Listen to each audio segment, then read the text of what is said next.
Hello दोस्तों, स्वागत है आपका हमारे चैनल पर। मेरा नाम सनी है। मैं गांव से पढ़ाई पूरी करने के बाद शहर में पढ़ाई करने के लिए आया था। कहने को तो यह शहर बहुत बड़ा था। हजारों घर थे, पर मुझको रहने के लिए एक छत तक भी न मिल सकी थी। मैंने बहुत कोशिश की, पर कामयाबी न मिली। एक कुंवारे लड़के को आखिर किराएदार रखने का जोखिम कौन उठाता। बहुत भटकने के बाद आखिरकार मुझे एक आंटी जी मिली। उनका नाम मनोरमा था। उनके घर में सिर्फ वह और उनकी बहू नीलम ही रहती थी। नीलम जी बहुत ही खूबसूरत थी। मैं पहली नज़र में ही उनका दीवाना हो गया था। उन्होंने मुझे अपने घर पर रहने की इजाज़त दे दी। मैं उनके घर पर रहने लगा। साथ ही उनके घर के छोटे मोटे काम भी कर देता था। ऐसे ही एक दिन की बात है। मनोरमा जी की तबीयत अचानक बिगड़ गई थी। मैं उनको अपना माँ की तरह मनोरमा जी की सेवा कर रहा था। एक दिन मैं अस्पताल से घर लौट रहा था। आते आते बारिश शुरू हो गई। बारिश बहुत ही तेज होती जा रही थी। जैसे ही मैं घर पहुंचा तो दरवाज़ा खोलकर भीतर दाखिल हुआ। आंगन का नज़ारा देखकर मैं अपनी सुध-बुध भूल गया। नीलम जी लहंगा और ब्लाउज पहन के बरसात के पानी में नहा रही थी, और वो भीगे कपड़ों में। उनका सौंदर्य और भी गजब दिख रहा था। मेरे अंदर बहुत कुछ होने लगा था। यही वजह थी कि मैं एकटक नीलम जी को निहारता रह गया। मैंने इससे पहले नीलम जी को नहीं देखा था। इतने करीब से उनको देखकर मेरा खून चाय की तरह उबल रहा था। मुझको सामने देखकर नीलम जी चौंकते हुए बोली, क्यों, क्या देख रहे हो? मैंने कोई जवाब नहीं दिया। एक तक मैं अपनी लाल लाल आंखों से नीलम जी के भीगे जिस्म का अमृत पी रहा था। मैंने उसके गालों को चूम लिया और वो भी मेरे गालों को चूम लिया। नीलम जी ने कोई विरोध नहीं किया। देह के इस महासंग्राम में हम दोनों देर तक गोते लगाते रहे।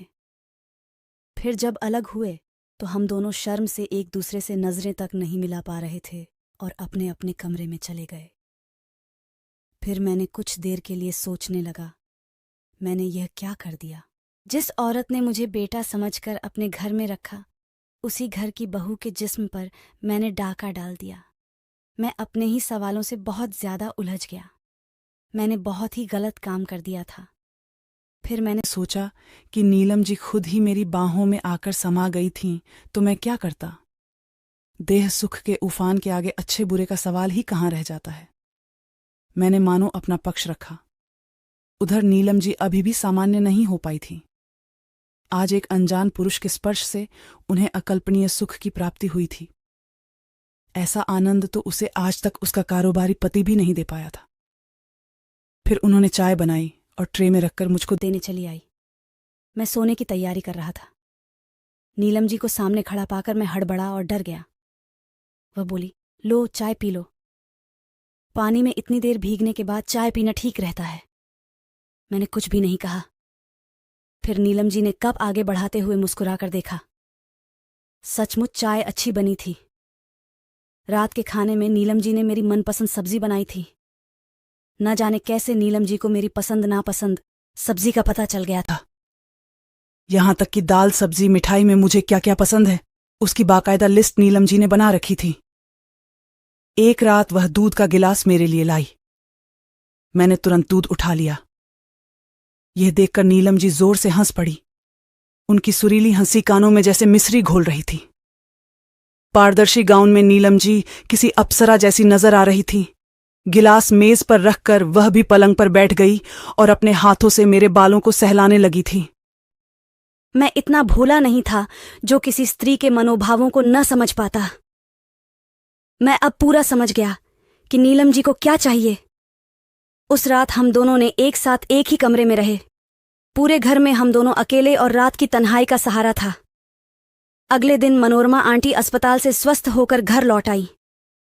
मुझे और नीलम जी को लगा कि माँ जी के घर लौट आने के बाद हम शायद अब नहीं मिल सकेंगे। पर देह की भाषा जब देश की दूरियां तक लांघ जाती है, तो फिर यहां एक ही घर में रजामंदी के साथ मिलने में क्या मुश्किलें आती। अब तो हालत यह थी कि जब दिल करता मैं नीलम जी को अपने कमरे में बुला लेता और उसके साथ देह का सुख पूरी कर लेता। उधर नीलम जी को भी मेरा साथ अच्छा लगता था। पति की अनुपस्थिति में किसी युवा स्त्री की देह जो सुख चाहती है, मैं वह सुख नीलम जी को प्रदान कर रहा था।